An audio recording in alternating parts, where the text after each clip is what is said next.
fascinante carta que el Señor Jesucristo dedicó a la efervescente comunidad de la iglesia de Esmirna, desentrañando cómo sus enseñanzas trascienden las eras para resonar en los anales de nuestras vidas. Acompáñanos en este apasionante viaje por el tiempo. Quédate hasta el final porque aprenderás las lecciones prácticas para tu vida de la historia de esta iglesia de verdaderos cristianos que supieron sobreponerse a la más feroz oposición y los desafíos más grandes. Para comprender plenamente el contexto, es imprescindible sumergirse en la rica historia y la ubicación estratégica de Esmirna. Esta metrópolis, enclavada en el extremo occidental de Anatolia en Turquía, no solo ostenta el título de capital de la provincia de Esmirna, sino que también se erige como el segundo puerto más trascendental del país, solo eclipsado por la majestuosidad de Estambul. Sin embargo, más allá de estas estadísticas, es el vibrante corazón de una ciudad que late con la fuerza de una historia que se entreteje con los hilos del tiempo. Esmirna no es solo un nombre en el mapa, es un testigo silente de la riqueza cultural y económica de Turquía, una joya resplandeciente que se erige como la segunda ciudad más habitada en las orillas del mar Egeo, solo superada por la grandiosa Atenas, con una población que ascendía a 3.028.323 personas en el año 2017. La ciudad se convierte en el epicentro de una vasta área metropolitana, un lienzo donde la vida cotidiana se pinta con los colores de la diversidad y la pluralidad, albergando a 4.367.251 personas en 2019. La topografía de Esmirna se despliega como las páginas de un antiguo pergamino, abrazando las aguas del Golfo de Esmirna, extendiéndose hacia el norte a través del delta del río Gedis y desplegándose hacia el este en una llanura aluvial, hasta llegar a terrenos más escarpados en el sur, un escenario geográfico privilegiado que ha sido testigo de más de 3.000 años de historia urbana y cuyas raíces se hunden en un pasado remoto de 8.500 años como asentamiento humano desde el período neolítico. En la antigüedad, Esmirna danzaba al compás del nombre que la catapultó a la fama, un título que resonaba en los salones del tiempo. Pero fue en 1930, con la Ley de Servicio Postal de Turquía, que la ciudad cambió su manto de Esmirna por el traje turco de Izmir, un nombre que, aunque internacionalmente reconocido, no borró del todo la huella de su historia en lenguajes como el griego, el italiano y el español. Ahora permíteme transportarte a un momento épico en el tiempo donde la figura valerosa de Policarpo de Esmirna se erige como un faro en la oscuridad de la expansión del cristianismo en el Imperio Romano. Esta ciudad, inscrita en las páginas del Apocalipsis, fue destinada a ser el escenario de persecuciones y martirios para aquellos que abrazaban la fe. Imaginen a Policarpo, erguido en su fe, desafiando las adversidades con una valentía que trasciende los límites de lo terrenal. Los cristianos de Esmirna, en este relato impresionante, enfrentaron persecuciones implacables, soportando torturas inimaginables en aras de su fe. Pero no solo eso, también se encontraron con corrientes doctrinales desafiantes y heréticas que amenazaban con socavar los cimientos de sus creencias. El gnosticismo cuestionaba lo fundamental, el montanismo traía consigo profecías y visiones místicas, el nicolaísmo planteaba dilemas morales y el marcionismo rechazaba de plano el Antiguo Testamento. A pesar de estos desafíos monumentales, la comunidad cristiana en Esmirna se aferró con tenacidad a su convicción, demostrando una valentía que resuena a través de las eras. Una historia que, como un susurro en el viento, sigue inspirándonos en la defensa inquebrantable de la fe. Esta iglesia es mencionada en Apocalipsis capítulo 2 versículos 8 al 11, en donde leemos: escribe al ángel de la iglesia en Esmirna, el primero y el postrero, el que estuvo muerto y vivió, dice esto: yo conozco tus obras, tu tribulación, tu pobreza, aunque eres rico, y la blasfemia de los que dicen ser judíos y no lo son, sino que son sinagoga de Satanás. No temas lo que has de padecer. El diablo echará a algunos de vosotros en la cárcel para que seáis probados, y tendréis tribulación por 10 días. Sé fiel hasta la muerte y yo te daré la corona de la vida. El que tiene oído, oiga lo que el Espíritu dice a las iglesias. El vencedor no sufrirá daño de la segunda muerte. En las tejeduras del tiempo, permíteme transportarte a un relato fascinante donde nuestra amada iglesia recibe una carta impregnada de aliento directo de Jesús. En esta epístola no hay espacio para la crítica, solo un río de compasión desbordante por parte del Maestro hacia una comunidad en Esmirna que, en medio de la persecución, demostraba ser fiel al Señor con una valentía admirable. Visualiza el escenario, la realidad del sufrimiento por causa de la fe, un concepto que a menudo se nos escapa en medio de nuestras vidas cotidianas. Pero esta carta es un recordatorio elocuente de que cada seguidor de de Cristo debería estar dispuesto a soportar pruebas por amor a Él, porque el sufrimiento se presenta en formas variadas. Antes de continuar, si te está gustando este video, dale un me gusta para saber que quieres más contenido como este, compártelo y suscríbete para más mensajes de bendición para tu alma. Mientras reflexionamos, no podemos pasar por alto las persecuciones contemporáneas que enfrentan muchos hermanos en Cristo. Nos enfrentamos al sombrío cuadro de congregaciones que se reúnen en secreto y en pleno siglo XXI algunos entregan sus vidas como mártires por su fe. A lo largo de la historia, los defensores valientes de la verdad de Jesucristo han experimentado persecuciones en diversas formas al mantenerse firmes sin ceder ante otras creencias religiosas. Viajemos a los días del Nuevo Testamento, donde la persecución emanaba en gran medida de paganos, según se relata en Hechos capítulo 19, versículos 26 al 41, o de las autoridades romanas, como se menciona en 2 de Timoteo capítulo 4, versículos 16 al 18. Sin embargo, en Esmirna, la persecución adquiría un matiz particular al provenir también de algunos miembros de la comunidad judía, llevando a que fueran denominados una sinagoga de Satanás, según se registra en Apocalipsis capítulo 2, versículo 9, y también en el capítulo 3, versículo 9. Estas palabras punzantes nos transportan a las declaraciones de Jesús en el Evangelio de Juan capítulo 8, versículo 44, donde proclama: vosotros sois de vuestro padre el diablo. Este rechazo a Jesús como Mesías y Señor pone al descubierto que aquellos que lo rechazan siguen a un Señor falso, es decir, a Satanás. En última instancia, el rechazo de Jesús siempre está entrelazado con el engaño de seguir a un Señor que no es el verdadero. En este relato conmovedor, Jesús se refiere a la tribulación y la pobreza que enfrentaba la iglesia en Esmirna, como se menciona en Apocalipsis capítulo 2, versículo 9. Su situación de pobreza podría haber estado vinculada a la persecución que soportaban. Quizás se negaban a participar en las ceremonias religiosas de los gremios comerciales de la época, lo que les acarreaba adversidades económicas. La palabra tribulación o aflicción sugiere la persecución de los cristianos en los últimos días, un concepto que Jesús empleó en Mateo capítulo 24, versículo 9, para referirse a la persecución y la muerte que los seguidores de Cristo tendrían que enfrentar por su causa. En Esmirna, esta persecución ya había comenzado y el Señor los preparaba para tiempos aún más difíciles. Sin embargo, desde el inicio de esta narrativa, el Señor ofrece un mensaje de esperanza. Él destaca que Él es quien murió y volvió a la vida, según lo describe Apocalipsis capítulo 2, versículo 8. La verdad fundamental que debían comprender era que, dado que Cristo murió y resucitó, podían estar seguros de que si llegaran a morir debido a la persecución, también serían resucitados de entre los muertos. En otras palabras, Jesús promete que no experimentarían la llamada segunda muerte, como se lee en el versículo 11. Aunque la primera muerte pudiera ser a manos de sus perseguidores, Dios los resucitará y no tendrán que enfrentar el juicio final, es decir, la segunda muerte. Adicionalmente, Jesús promete en el versículo 10 que recibirán la corona de la vida. Esta promesa adquiere un significado especial para la comunidad de Esmirna, conocida por sus juegos atléticos, ya que evoca la idea de la corona de laurel otorgada a ciudadanos y atletas destacados. En los callejones de la antigua Esmirna,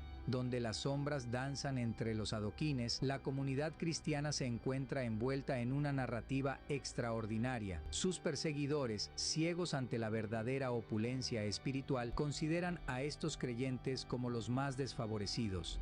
Pero en ese momento, en el umbral de lo que parecía ser su desgracia, Jesús, con una benevolencia inmutable, estaba a punto de tejer la trama de su victoria, otorgándoles un regalo imperecedero, la vida eterna. Sumerjámonos en la riqueza espiritual de esta iglesia en Esmirna. Jesús, en su epístola, proclama que esta comunidad es genuinamente opulenta, no una opulencia medida en monedas terrenales, sino en los tesoros sublimes de la gracia y la salvación divina, una riqueza que desafía las apariencias y se resalta con esplendor en Colosenses capítulo 2, versículo 3. La comunidad de Esmirna, así, se encuentra enriquecida por la comunión con lo divino, emergiendo en la penumbra como guardianes de un tesoro celestial. Pero en esta carta reveladora existe un mensaje sutil y alentador, como un hilo de esperanza entretejido en la trama. La persecución que enfrentan se delimita a 10 días, según se señala en Apocalipsis 2:10. Este simbolismo nos transporta a los días de Daniel, cuando él y sus compañeros enfrentaron una encrucijada en la corte del rey Nabucodonosor. Optaron por rechazar la opulencia mundana, estableciendo un plazo de 10 días para demostrar que podían sostener su bienestar sin depender de las provisiones terrenales. Bajo la soberanía protectora de Dios, superaron la prueba, revelando la fidelidad divina con majestuosidad. Aunque la persecución en Esmirna podría haber perdurado más allá de 10 días, la historia de Daniel y sus amigos resuena como un eco reconfortante para todos los cristianos que enfrentan adversidades. Si en